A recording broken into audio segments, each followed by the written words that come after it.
Hi everyone.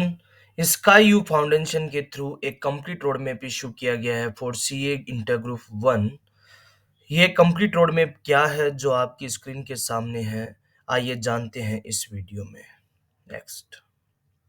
ओहो, CA बनने की तमन्ना अब आपके दिल में है, so your target is to pass the exams of group 1। अब से दोस्तों आपके पास 55 डेज है and you have to be free around 5 days before exams. So overall दोस्तों ये मान के चलते हैं कि आपके पास 50 डेज है in which you can do better preparations for the examinations. And one more thing, आपके लिए यहाँ पे एक टिप भी मेंशन है, और ये टिप क्या है दोस्तों, ये टिप ये है आपके लिए कि किसी भी एग्जाम को क्लियर करने के लिए कोई भी शॉर्टकट ट्रिक नहीं होता है। उसके लिए आपको टाइम तो देना ही होगा, और time is decided here 12 to 15 hours per day. Maximumly आप कितना भी टाइम दे सकते हैं, ये आपके ऊपर डिपेंड करता है। So it's depend upon you totally, okay. And one more thing दोस्तों, अगर कोई आपको शॉर्टकट ट्रिक बता रहा है, सो बी केयरफुल बिकॉज ऑफ किसी भी एग्जाम क्लियर करने के लिए शॉर्टकट ट्रिक नहीं होता है। अगर आपको कोई बता रहा है तो विच मीन्स कि आपको बेवकूफ़ बनाया जा रहा है। सो मैं तो यही कहूँगा यहाँ पे कि डोंट फॉलो देम। नेक्स्ट। या सो सीए स्टूडेंट्स जो है उनको स्काई यू फाउंडेशन के थ्रू 4 कैटेगरीज में डिवाइड किया गया है। फर्स्ट है एक्स्ट्रा ऑर्डिनरी, यानी कि ये वो प्लानिंग होती है दोस्तों जिसमें कि क्या होता है, स्टूडेंट्स अपना अराउंड 150% देते हैं, ठीक है, एग्जाम्स में, एग्जाम की प्रिपरेशंस में। तो वो आरटीपी करते हैं, एमटीपी करते हैं, अपना स्पीड ऑफ राइटिंग है उसको भी इंक्रीज करते हैं, ओवरऑल अपना सिलेबस है उसको रीड आउट करते हैं, उसको अच्छे से अंडरस्टैंड करते हैं। इन दी एंड दोस्तों वो they they achieve around above 80%, okay, that's it. Second category आता है दोस्तों ऑर्डिनरी। तो ऑर्डिनरी वाले क्या होते हैं कि वो अपना सिलेबस अराउंड एक दो बार उसको अच्छे से रीड आउट कर लेते, स्टडी कर लेते हैं, लेकिन उनका कुछ ऐसा होता है कि वो कुछ ऐसी चीज़ें रह भी जाती है फिर भी। तो वो अपना 100% देते हैं, तो वो इन दी एंड रिजल्ट में उनको मिलता है 65 to 80%, ओके। उनका थोड़ा अंडरस्टैंडिंग हो सकता है कि वीक रहे। अगर हम एवरेज वालों की बात करते हैं, तो एवरेज में क्या होता है कि वो अपना 75 टू 80% देते हैं। मतलब अपना कुछ टफ टॉपिक है उनको स्किप भी कर देते हैं एग्ज़ाम के टाइम पे, और ईज़ी-ईज़ी वो अच्छे से कर लेते हैं। अपना सिलेबस तो वो ख़ैर रीड आउट कर ही लेते हैं। बट इन दी एंड दोस्तों ऐसा भी होता है कि उनका जो रिज़ल्ट रहेगा फिर वो क्या रहता है, 50 टू 65% रहता है। तो उनको एवरेज कैटेगरी में डाला गया, उनकी प्लानिंग को एवरेज प्लानिंग बोलते हैं, ठीक है। अब मोस्ट ऑफ दी हम फ्रेंड्स बात कर लेते हैं फेल होने वालों की। तो जो ऐसे स्टूडेंट्स हैं जो आज के टाइम में डीमोटिवेटेड है अभी ग्रुप 1 को लेकर, वो ये कह रहे हैं कि हमारी प्रिपरेशन सही से नहीं हुई है, तो उनके लिए एक ही थॉट प्रोसेस उनको रखना है कि वो ऑर्डिनरी या फिर एवरेज, इन दोनों में से कोई भी एक प्लानिंग को क्या कर सकते हैं, वो एडेप्ट कर सकते हैं। और क्योंकि अगर वो ऑर्डिनरी प्लानिंग को क्या करेंगे, अगर एडेप्ट करते हैं तो वो एवरेज पे रीच करेंगे ही करेंगे।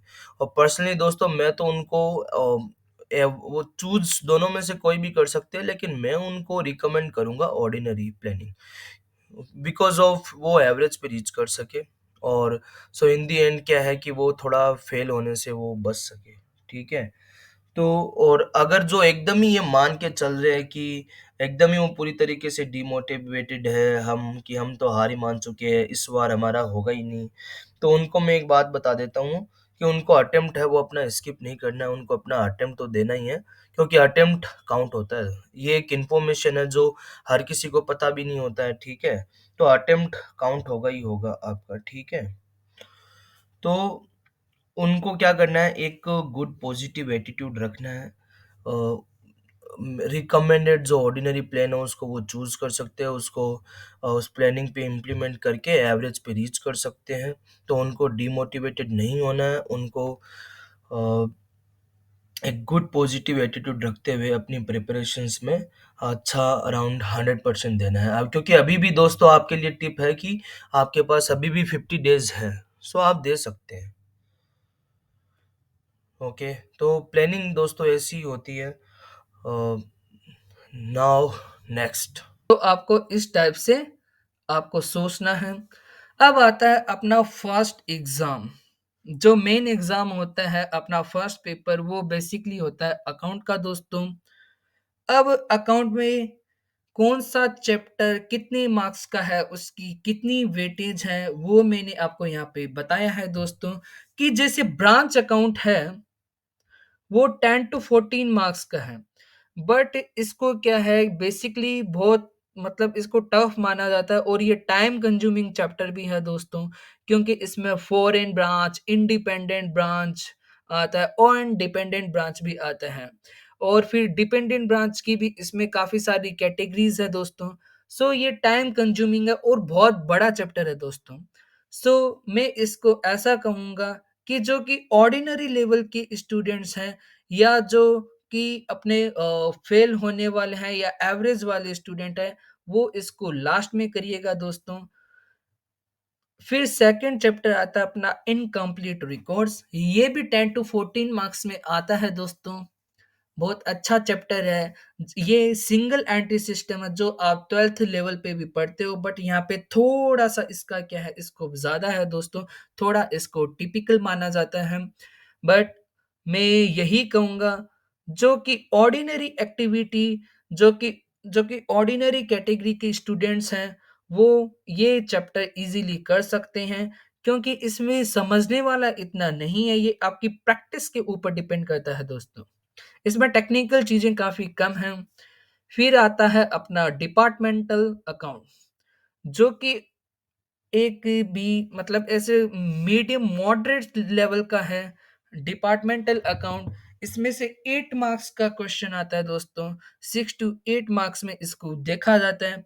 और लास्ट अटेम्प्ट में भी ये 8 मार्क्स का आया था दोस्तों, डिपार्टमेंटल अकाउंट। सो ये भी एक बहुत इंपॉर्टेंट चैप्टर है दोस्तों। फिर आता है इन्वेस्टमेंट अकाउंट। ये आता है 5 to 10 मार्क्स में, और बेसिकली इसको 6 नंबर क्वेश्चन में देखा जाता है दोस्तों, 5 मार्क्स में। एंड एक बार ये 20 मार्क्स में भी आया था दोस्तों, बट इसके बाद में ये 5 मार्क्स तक का ही आता है। सो ये जो है, वो अपने जो भी ऑर्डिनरी जो की कैटेगरी के स्टूडेंट हैं, और जो एवरेज कैटेगरी के स्टूडेंट है, वो भी इस चैप्टर को इजीली कर सकते हैं, क्योंकि ये बहुत इजी चैप्टर है दोस्तों। Insurance claim is also a very easy chapter. Redemption of preference shares, ये बहुत इजी चैप्टर है। ये एकदम टाइम कंज्यूमिंग भी नहीं है दोस्तों। ये आपका बेसिकली 2 से 3 आवर्स में कंप्लीट हो जाता है। सो ये रिडेम्पशन ऑफ प्रेफरेंस शेयर पे आप इस बार ज्यादा फोकस कीजिएगा, क्योंकि लास्ट टाइम पे रिडेम्पशन ऑफ डिबेंचर दोस्तों आ चुका है। ठीक है। And hire purchase is also a very important chapter, 5 to 10 marks दोस्तों। ठीक है। एंड फिर आता है दोस्तों cash flow statement. Cash flow statement भी एक अच्छा चैप्टर है दोस्तों। इसमें इनडायरेक्ट मेथड ज्यादा पूछा जाता है, डायरेक्ट मेथड को छोड़ के। सो आपको उसके ऊपर फोकस करना है दोस्तों। फिर आता है अपना नेक्स्ट जो कि चैप्टर है दोस्तों, अकाउंटिंग स्टैंडर्ड। अकाउंटिंग स्टैंडर्ड दोस्तों, इसमें बहुत इंपॉर्टेंट है। और ये 25 to 30 मार्क्स में तो आता है, और 20 मार्क्स में तो दोस्तों कंपल्सरी क्वेश्चन में आता है, तो आप इसको तो छोड़ के भी नहीं जा सकते। और फिर आता है profit on pre and post incorporation. ये जो है दोस्तों, मैं 2022 में 20 मार्क्स का था, और लास्ट अटेम्प्ट में बिल्कुल भी नहीं आया। तो मुझे ऐसा लगता है कि ये इस बार 5 to 10 मार्क्स का आना चाहिए। और फिर आता है दोस्तों balance sheet. And balance sheet जो है, आपको चाहे वो रिडेम्पशन और प्रेफरेंस शेयर हो, या फिर आप रिडेम्पशन ऑफ डिबेंचर करो, तो मतलब उन सभी में आपको बैलेंस शीट बनाने का पूछ सकता है दोस्तों। So this is also very important, जो कि एक आपका बेसिक कवर करता है।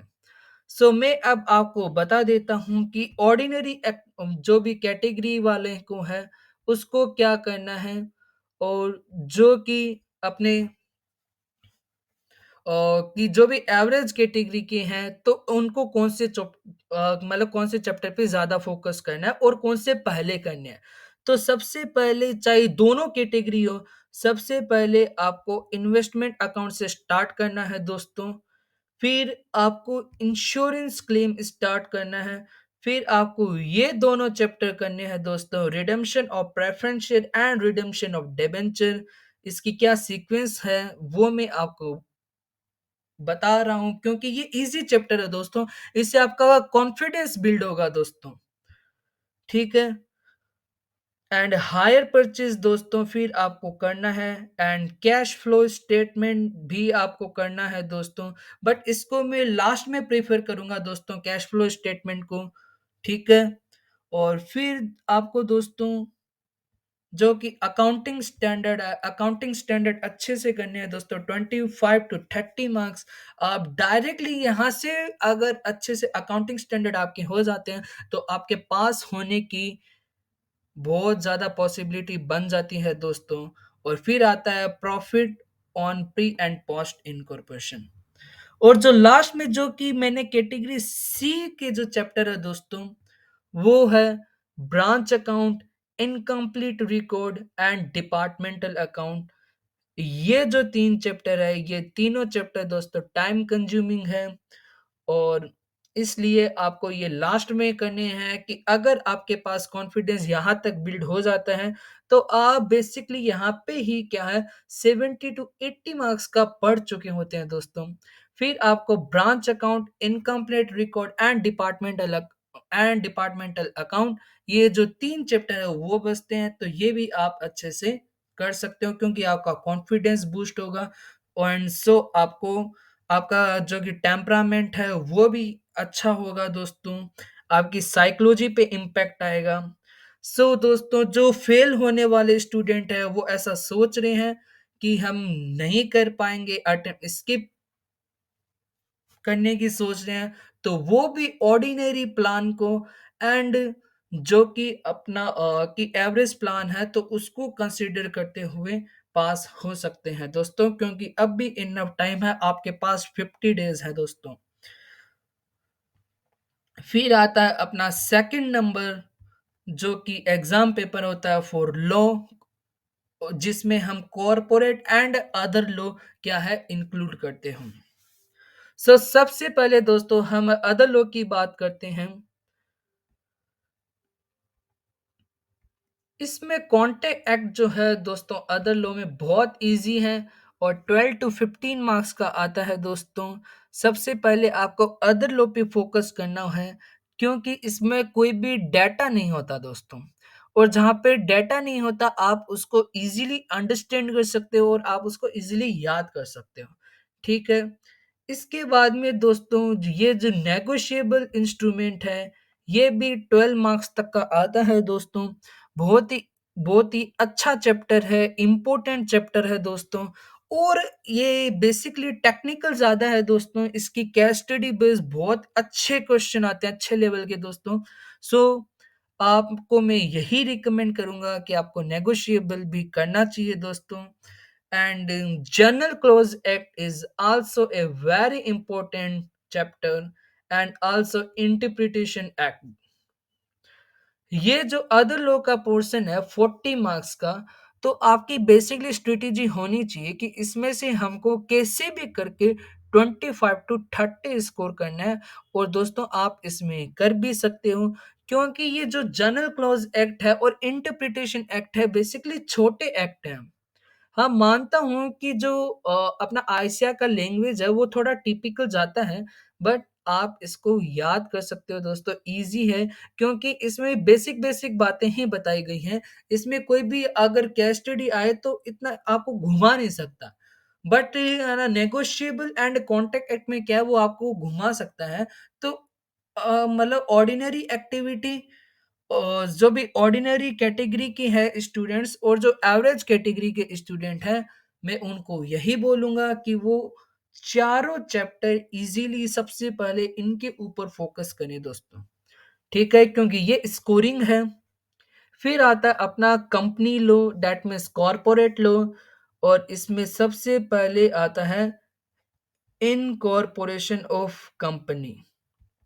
ठीक है दोस्तों, ये जो अपना सेकंड नंबर चैप्टर आता है ये वो है दोस्तों,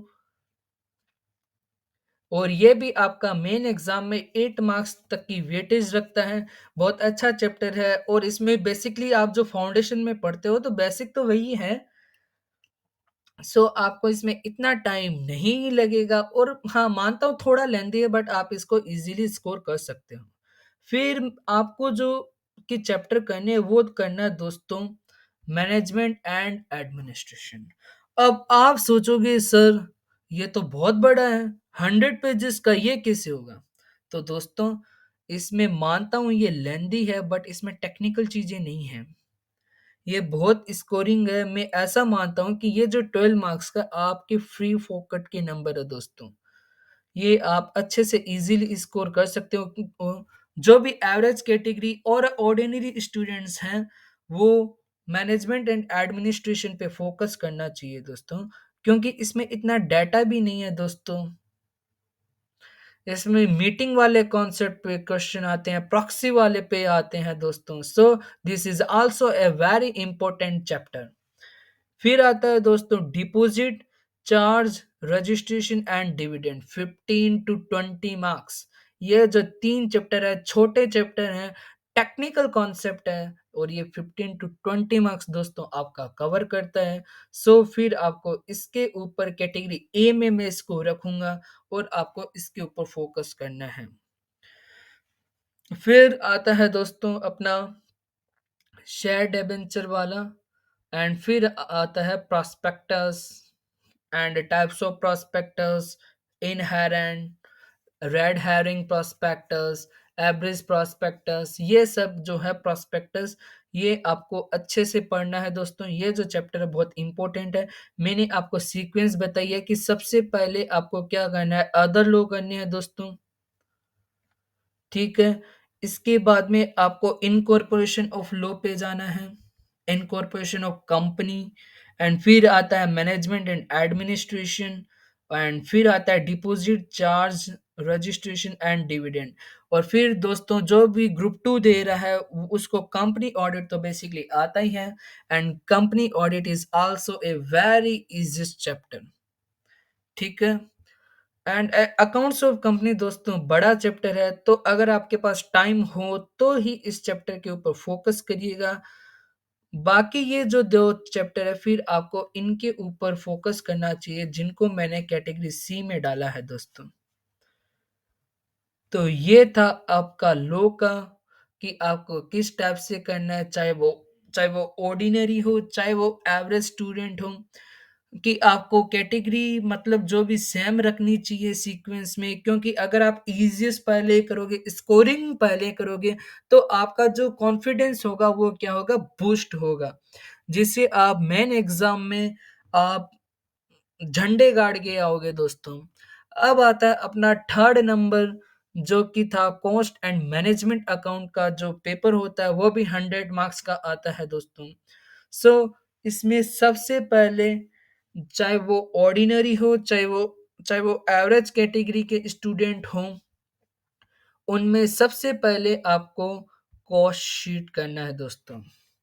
cost sheet is the basic of cost, कि अगर आपको बेसिक सीखना है तो आपको कॉस्ट शीट करना है, और cost sheet is a very easy chapter for cost. तो ये 10 मार्क्स की वेटेज रखता है दोस्तों।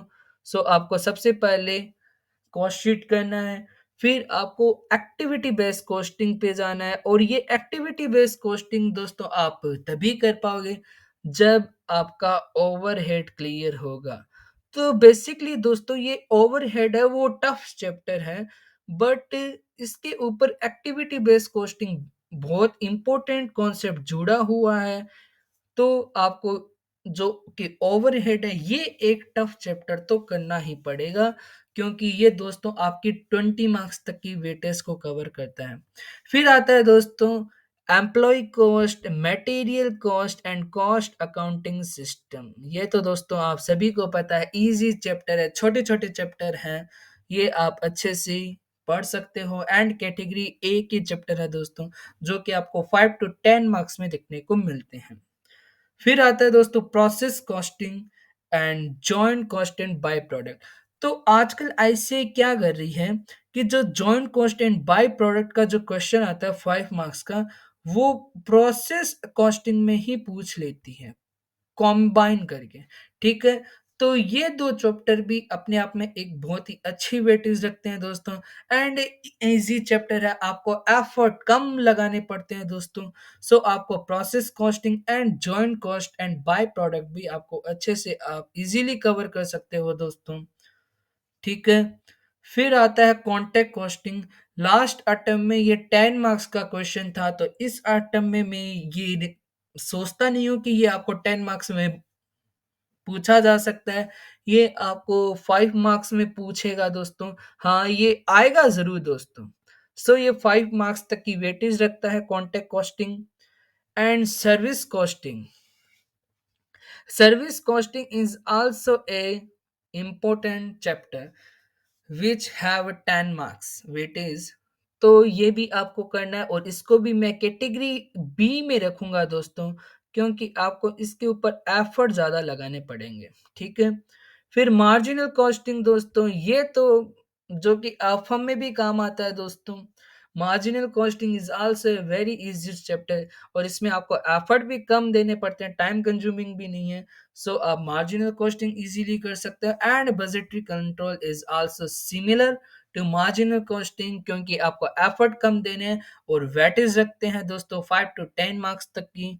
स्टैंडर्ड कॉस्टिंग दोस्तों मैं यही कहूँगा आप लास्ट में करिएगा। इसको मैं सी कैटेगरी में रखता हूँ, क्योंकि ये जो लिस्ट बनाई गई है वो स्टूडेंट की जो कि साइकोलॉजी को देख के ही बनाई गई है। उस उसके ऊपर एनालिसिस किया गया है, क्योंकि स्टैंडर्ड कॉस्टिंग जो है वो ज़्यादातर स्टूडेंट को क्या है कि टफ मतलब मानते हैं वो, क्योंकि इनमें वो मतलब कितना भी कर ले उनका कॉन्फिडेंस बूस्ट नहीं होता, मतलब उनको कॉन्फिडेंस नहीं आता, ठीक है? तो ये अपना कैटेगरी सी में है। ये अगर आपको टाइम मिले तो ही इस पे जाइएगा दोस्तों, अदरवाइज आप इसको छोड़ के भी जा सकते हैं, ठीक है? सो आपको पहले कौन से करने हैं दोस्तों? सबसे पहले आपको ये 3 चैप्टर उठाने हैं, ठीक है? फिर आपको employee cost, material cost and cost accounting system, ये आपको है ना सेकंड नंबर प्रायोरिटी पे रखना है दोस्तों, ठीक है? फिर आता है process costing and joint costing, ये आपको थर्ड नंबर पे। तो आप ये देखो आपका यहाँ तक ही 60% तक कवर हो जाता है दोस्तों, ठीक है? इससे आपका कॉन्फिडेंस भी अच्छा आएगा और आपको बेसिकली 20 मार्क्स की थ्योरी भी आती है। बट मैं यही बोलता हूँ दोस्तों कि आपको प्रैक्टिकल पे फोकस करना चाहिए, क्योंकि अगर आप है ना थ्योरी लिखते हो तो आपको उसमें थ्योरी में मार्क्स नहीं मिलते हैं, ठीक है? क्योंकि आप 20 नंबर की अटेम्प्ट करते हो, आपको मार्क्स मिलते हैं 4 या 5। हाँ, अगर आपको क्वेश्चन नहीं आ रहे हैं तो आप फिर क्या है पूरा अटेम्प्ट करो, कोई दिक्कत नहीं है, क्योंकि फिर वो भी एक इम्पोर्टेंट होता है 4 टू 5 मार्क्स में। फिर दोस्तों आपको सर्विस कॉस्टिंग पे फोकस करना है, फिर आपको मार्जिनल कॉस्टिंग करना है एंड फिर आपको बजटरी कंट्रोल करना है और फिर आपको कॉन्टेक्ट कॉस्टिंग करना है अगर टाइम मिले तो। एंड स्टैंडर्ड कॉस्टिंग तो अगर आप छोड़ के भी जाओ तो कोई दिक्कत नहीं है, क्योंकि ये मुझे लगता है कि आपका टाइम वेस्ट ही होगा, क्योंकि आपका बेसिकली कॉन्फिडेंस इसमें आता ही नहीं है दोस्तों, इसको समझने में बहुत प्रॉब्लम आता है। अब आता है टैक्स, जिससे बच्चे बहुत डरते हैं स्टूडेंट्स, और आईसीएआई को भी अगर फेल करना है तो इसी का जो अपना एग्जाम पेपर होता है वो टफ बनाता है, लेंदी बना देता है, ठीक है? तो अब हम बात करते हैं डायरेक्ट टैक्स की, जिसका वेट सभी स्टूडेंट को था। सो अब है ये अपना पेपर नंबर 4। आप सभी को पता है डायरेक्ट टैक्स दोस्तों 60 मार्क्स का आता है, बट कुछ जो टीचर बोलते हैं कि जीएसटी स्कोरिंग है, बट मैं यही बोलता हूँ सभी को कि जीएसटी स्कोरिंग नहीं है, क्यों नहीं है? क्योंकि कोई भी ज़्यादातर फैकल्टी इसको अच्छे से नहीं पढ़ा पाता है, जीएसटी। ठीक है? सो बेसिकली आपको अगर स्कोर करना है तो आपको डायरेक्ट टैक्स दोस्तों आना बहुत ज़रूरी है। और अगर आपको इसमें स्कोर करना है, तो देखते हैं आपको क्या करना है। कि देखो दोस्तों, ये जो टीडीएस एंड एडवांस टैक्स है, ये आपके ये आपके 8 टू 15 मार्क्स तक क्या है दोस्तों, इम्पोर्टेंट इसकी वेटेज रखता है, ठीक है? तो ये आपको आना चाहिए और ये सेपरेट है, इसके मतलब ये ऐसा नहीं है कि किसी और चैप्टर के ऊपर डिपेंड करता है, किसी और टॉपिक पे। तो ये 8 टू 15 मार्क्स की वेटेज रखता है। फिर आता है दोस्तों रिटर्न्स, जो कि अपना लास्ट नंबर चैप्टर है, 5 मार्क्स की डायरेक्ट थ्योरी क्वेश्चन आता है दोस्तों। बट लास्ट एग्जाम में इसका मतलब केस स्टडी बेस्ड था, बट वो डायरेक्ट थ्योरी था, ठीक है? फिर दोस्तों aggregation of income, set of loss and deduction, ये जो 3 चैप्टर है दोस्तों, 10 मार्क्स तक की वेटेज रखते हैं आपके मेन एग्जाम में, ठीक है? इजी चैप्टर है, मानता हूँ कि डिडक्शन थोड़ा हाँ टेक्निकल हो सकता है, बट आपको उसमें थोड़ा याद करने वाला ज़्यादा है दोस्तों, ठीक है? तो ये जो है आपका थर्ड नंबर चैप्टर, ये भी 10 मार्क्स तक की वेटेज रखता है। फिर आता है ये भी अपना अकेला डिपेंडेबल है पूरा, मतलब किसी भी चैप्टर पे क्या है डिपेंड नहीं करता। चैप्टर नंबर 2 और ये 6 टू 8 मार्क्स तक का आता है दोस्तों। फिर आता है सेल्स एंड एग्रीकल्चर इनकम, ये भी 5 मार्क्स तक की वेटेज रखता है और बहुत ही इंपॉर्टेंट कॉन्सेप्ट है। फिर आता है बेसिक टैक्स कैलकुलेशन, ये भी 3 टू 4 मार्क्स में आपको पूछ लेता है कि टैक्स कैलकुलेट करके बताओ, एमसीक्यू में आ जाता है। फिर जिसका सभी को इंतजार होता है, सर बेसिक हेड कैसे करें? तो बेसिक हेड में लास्ट अटेम्प्ट में जो कि सैलरी था, सैलरी आ चुका है दोस्तों। सो इस बार आपको ज़्यादा फ़ोकस करना है वो house property and IFOS and PGBP, क्योंकि 14 मार्क्स के क्वेश्चन में ये 3 तो आपको दिखेंगे ही दिखेंगे। एंड फिर आपको कैपिटल गेन पे दोस्तों फ़ोकस करना है। सैलरी अगर एक बार आप छोड़ भी दो, तो मुझे नहीं लगता कि आपको ज़्यादा मतलब कुछ नुकसान हो सकता है, क्योंकि ये ज़्यादातर अल्टरनेटिव चलते हैं दोस्तों। ठीक है? फिर आता है अपना chapter number 8 computation of tax, which is also have 14 marks weightage, जो कि आपका फर्स्ट कंपल्सरी क्वेश्चन होता है। और आप सभी को पता है कि अब जो आईसीएआई का ट्रेंड है वो क्या है कि सारे टोटल इनकम के क्वेश्चन पूछता है। सो दोस्तों ये जो डायरेक्ट टैक्स है वो 60 मार्क्स का है।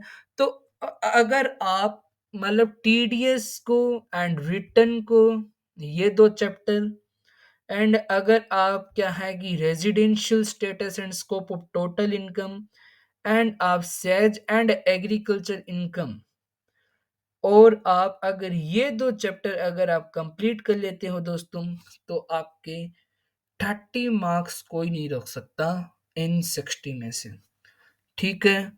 ऐसा मेरा मानना है। बट ये जैसा ही आप सभी को पता है कि ये एक एनालिसिस है, ऐसा नहीं है इसे आईसीआई ने इश्यू किया है, ये स्काईयू फाउंडेशन की तरफ से इश्यू किया गया है दोस्तों, ठीक है? तो ये था अपना डायरेक्ट टैक्स का। फिर आता है दोस्तों जीएसटी का, कि जीएसटी में सबसे पहले आपको पता होना चाहिए सप्लाई क्या होती है। तो आपका supply is a very important chapter, जो कि आपका बेसिक कवर करता है। फिर इसमें से क्वेश्चन आता है दोस्तों, जो चैप्टर नंबर 3 है, इसमें से ये जो 2 कॉन्सेप्ट आते हैं, composition scheme and reverse charge mechanism, ये 5 मार्क्स तक में पूछ लेता है आपको। फिर आता है एग्जेम्पशन, ये एक बड़ा चैप्टर है, तो आप इसको लास्ट में कीजिएगा, बट ये आपको करना ज़रूर पड़ेगा दोस्तों। इसमें कोई भी ऐसा नहीं है कि आप छोड़ के चले जाओ, नहीं। फिर आता है टाइम ऑफ सप्लाई, ये आपको एमसीक्यू में आने लगा है दोस्तों अभी ये। फिर आता है वैल्यू ऑफ सप्लाई, ये जो दोस्तों हैं, ये थोड़ा टेक्निकल चला जाता है। हाँ, आईसीआई ने अपने आईसीआई मटेरियल में इतना इसको अच्छे से कवर नहीं किया है, बट इसमें टेक्निकल चीज़ें भी पूछ ली जाती हैं, ठीक है? तो इसको मैंने कैटेगरी बी में रखा है दोस्तों। और ये जो चैप्टर है, ये कैटेगरी अपने एक ही चैप्टर है दोस्तों जो आपको करने ही करने हैं अगर आपको जीएसटी में स्कोर करना है 40 में से। ठीक है, फिर आता है आईटीसी एंड रजिस्ट्रेशन। तो दोस्तों आईटीसी तो बेसिकली टफ माना जाता है, बट अपना रजिस्ट्रेशन वाला चैप्टर इजी है दोस्तों, डायरेक्ट क्वेश्चन आता है 5 मार्क्स का। तो आपको आपको रजिस्ट्रेशन पे प्रायोरिटी देनी है और आईटीसी भी आपको करना ही पड़ेगा, क्योंकि अगर आपको ये 8 मार्क्स का अगर क्वेश्चन अटेम्प्ट करने हैं तो आपको यहाँ से लेके आपका यहाँ तक कवर्ड होना चाहिए दोस्तों, आईटीसी एंड रजिस्ट्रेशन तक। तब जाके आप पेमेंट ऑफ टैक्स आप कवर कर सकते हो। फिर अगर आपके पास दोस्तों टाइम रहे तो आप tax invoice and EV bill and GST return आप क्या है रीड आउट कर सकते हो। ठीक है दोस्तों, तो ये था अपना जीएसटी का, चाहे वो ऑर्डिनरी स्टूडेंट्स हो, चाहे वो एवरेज स्टूडेंट हो, तो आपको अपने अकॉर्डिंग आपने कितना कवर किया है, आपको उस टाइप से सोचना है कि हमें पहले क्या करना चाहिए। और मैंने जो आपको बताया है कि अगर आप उस सीक्वेंस में फॉलो करो, कैटेगरी अपने ए के कौन से हैं और कैटेगरी बी के कौन से हैं जो ज़्यादा है या वेटेज रखने वाले हैं, उनको पहले करें, तो आप बेसिकली एक अच्छा प्लान क्रिएट कर पाते हो दोस्तों। सो आप एग्जाम में पास होने की आपकी पॉसिबिलिटी बन जाती है दोस्तों। और मैं एक बार फिर से ये कहूँगा कि जो फेल होने वाले स्टूडेंट मतलब ऐसे खुद को सोच रहे हैं, डीमोटिवेट हैं, तो वो प्लीज़ अटेम्प्ट मिस मत कीजिएगा। आपको अटेम्प्ट स्किप नहीं करना है क्योंकि वो भी काउंट होता है दोस्तों। ठीक है? एंड जो एक्स्ट्रा एक्स्ट्रा ऑर्डिनरी जो स्टूडेंट्स हैं, तो उनके लिए तो सीधा सा है कि वो अपनी प्रिपरेशन जारी रखें एंड आरटीपीज और अनटिप और एमटीपीज एंड जो पास्ट ईयर के जो की पेपर है वो भी सॉल्व करें और अपनी रिटन प्रैक्टिस पे ज़्यादा फोकस करें, स्पीड बूस्ट करें। ठीक है, सो ये था आपका complete road map for group 1 friends. ठीक है, और ये जो स्काईयू फाउंडेशन है, इसका लिंक मैं आपको डिस्क्रिप्शन बॉक्स में दे दूंगा। और मैं अपना टेलीग्राम ग्रुप का लिंक भी दोस्तों डिस्क्रिप्शन बॉक्स में डाल दूंगा, जहाँ पे मैं ये जो पीडीएफ्स हैं वो वहाँ पे अपलोड कर दूंगा दोस्तों। And thank you and all the best friends. Bye bye, take care दोस्तों।